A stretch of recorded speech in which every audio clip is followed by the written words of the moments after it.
नमस्कार, आप देख रहे हैं आंकड़े हमारे फैसला आपका और मैं हूं आपके साथ मनोज में। महाराष्ट्र में बीएमसी चुनाव नजदीक है और मराठी वोटों के एकजुट करने के मकसद से ठाकरे की गुंडागर्दी बढ़ गई है। लेकिन ठाकरे ये भूल गए हैं कि महाराष्ट्र में सिर्फ मराठा वोट नहीं, जिस वोट की खातिर ठाकरे की गुंडागर्दी चालू है उसी वोट से ठाकरे को जवाब मिलेगा। मुंबई से हमारे संवाददाता शाहिद अंसारी ने एक रिपोर्ट तैयार की। उसने तमाम लोगों से बातचीत की है और ये महसूस करने की कोशिश की है कि भाषा विवाद को लेकर मराठी लोग क्या कहते हैं। इसे एक बार गौर से देखिए। उसके बाद हम जनता के बीच गए। इसी मसले पर हमने एक सर्वे तैयार की है, लोगों की राय ली है, वो आपको दिखाएंगे। लेकिन फिलहाल लोगों से बातचीत चौपाल के जरिए। इंडिया न्यूज की यह मुहिम रही है कि महाराष्ट्र में महाराष्ट्र नवनिर्माण सेना के गुंडों के जरिए जिस तरह से गैर मराठियों को शिकार बनाया जा रहा है, उसको लेकर मुंबई और महाराष्ट्र के अलग अलग हिस्सों में जाकर हमने उन लोगों से बातचीत करने की कोशिश की जो इस जुल्म के शिकार होते नजर आते हैं या उसकी जद में नजर आते हैं। तो कई इलाकों से हमने बात किया। उन इलाकों में भाईखला, अग्रीपाड़ा, मदनपुरा, नागपाड़ा, वो सारे इलाके शामिल हैं जहां पे गैर मराठियों की तादाद बहुत ज्यादा है। और हर सियासी रहनुमा, हर सियासी लीडर चाहता है कि इन वोटों को वो अपनी झोली में हर चुनाव के दौरान जमा कर ले। लेकिन होता यह है कि जब भी चुनाव आता है तो यही सियासी लीडर जो होते हैं वो मीठी मीठी बातें करते हैं, लेकिन उससे पहले महाराष्ट्र नवनिर्माण सेना का जो जुल्म है वो हमेशा से देखने को मिल जाता है और कुछ जुल्म अभी भी दिखाई दे रहा है। हमारे साथ मरीन लाइन से में कुछ लोग मौजूद हैं, इनसे बातचीत करेंगे। क्या लगता है आपको कि जिस तरह से ये जो जुल्म और जबर का सिलसिला शुरू हुआ है, तो 2005 और 6 वाला दौर याद आ गया है जब मनसे को पहला इलेक्शन लड़ना हुआ 2009 में, तो उसके पहले 3-4 साल पहले जो माहौल बनाया गया था गैर मराठियों पर जुल्म सितम करके। देखिए, बाला साहब ठाकरे ने भी यही शुरू किया था जब शिवसेना बनी थी, तो उनको काफ़ी कामयाबी मिली पहले, लेकिन आहिस्ते आहिस्ते आप देखिए आज के हालत से शिवसेना की हालत क्या है।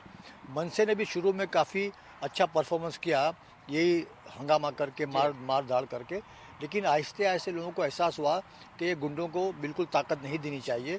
तो आज देखिए कि एमएनए साफ हो चुकी है, न एक खासदार, न आमदार, न नगर सेवक, बल्कि ये तो कि राज ठाकरे के लड़के खुद इलेक्शन हार गए।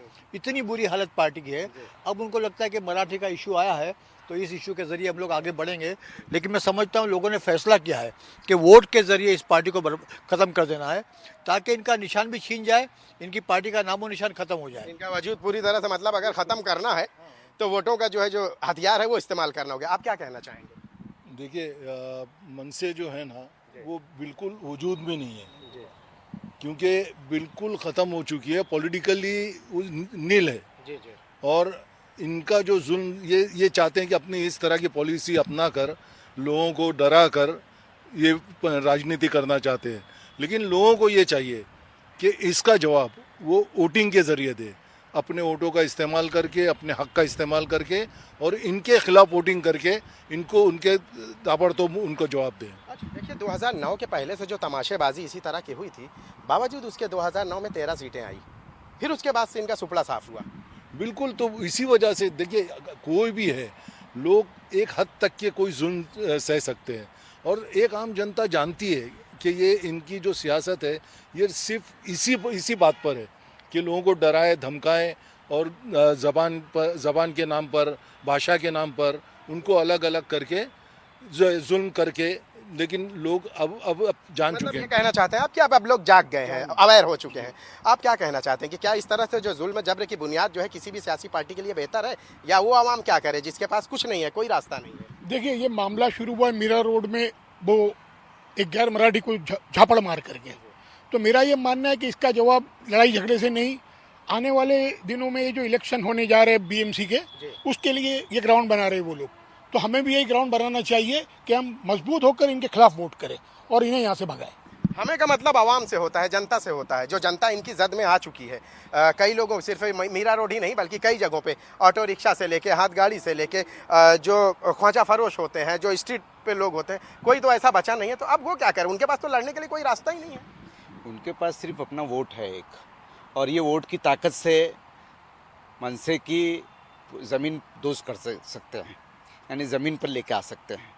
और बोलने का मतलब ये है कि उत्तर भारतीय जो है ना, वो मुंबई में काफ़ी तादाद में है, काफ़ी बोले तो काफ़ी तादाद में है, और वो अपना मतलब यानी एक उनके पास काफी क्या वोटों का तो जो चुनाव का जो समीकरण पूरा है वो तो वहीं से तय होता है, उन्हीं से तय होता है। हाँ, तो उन्हीं से तय होता है और वो अपनी ताकत ये टाइम पर 4 महीने में दिखाएंगे ज़रूर और इनको एकदम ज़मीन दोस्त कर देंगे। आप क्या कहना चाहेंगे? मैं आपके माध्यम से ये बोलना चाहता हूँ कि अक्सर देखा गया है कि हमारा वोटिंग परसेंटेज बहुत डाउन रहता है, कम रहता है।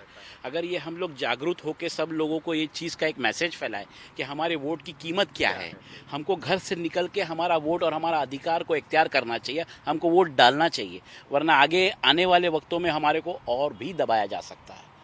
फिर हम किसके पास जाएंगे सर? हम वोट का इस्तेमाल नहीं करते, हमारे को वोट का इस्तेमाल करना चाहिए, हमारे घर के एक एक अफराद को निकल के वोट डालना चाहिए, हमारे राइट का इस्तेमाल करना चाहिए सर। आप क्या कहना चाहेंगे? एट दी एंड वोट ही है सर, क्योंकि बुरे के बुरा करने से बुराई जब बढ़ती, जब अच्छे लोग चुप हो जाते हैं, तो ये जो अच्छे अच्छे लोग अपने घर में पॉलिटिक्स से अपनी दूरी बनाते हैं, ये सिर्फ एटलीस्ट इलेक्शन वाले दिन उतर के अपने वोट कास्ट करे, भारी मात्रा में वोट कास्ट करे, ये बहुत ज़रूरी है। क्योंकि ये पॉलिटिशियंस नहीं है सर, ये गुंडे और कॉमेडियंस है। ये भरी सभा में मिमिक्री करना और ये हाउस गलियों पे कब्जा करके तो अपनी पार्टी ऑफिस बनाते हैं, तो ये क्या देश का भला करेंगे? तो इनसे अगर निजात चाहिए और छुटकारा चाहिए तो आपको भारी मात्रा में वोटिंग के डे पे उतरना पड़ेगा। और हम यूथ को तैयार करेंगे इस बार कि आप उतरे और कैंपेन करें इलेक्शन से 1-2 महीना पहले, कि अपनी आवाम को जगाएं कि वोट की ताकत क्या होती है। बहुत शुक्रिया आप सभी से बात करने के लिए कि आपने सुना लोगों की बातचीत है, और बातचीत में जो बातें सामने निकल कर आई हैं उनमें सबसे अहम यही रहा है कि वोटों का जो आपका ज़ख़ीरा है इसका कैसे इस्तेमाल किया जाए, और इसका इस्तेमाल करने के लिए आपको खुद सोचने की ज़रूरत है। कैमरामैन नितिन जाधव के साथ शाहिद अंसारी, इंडिया न्यूज़, मुंबई।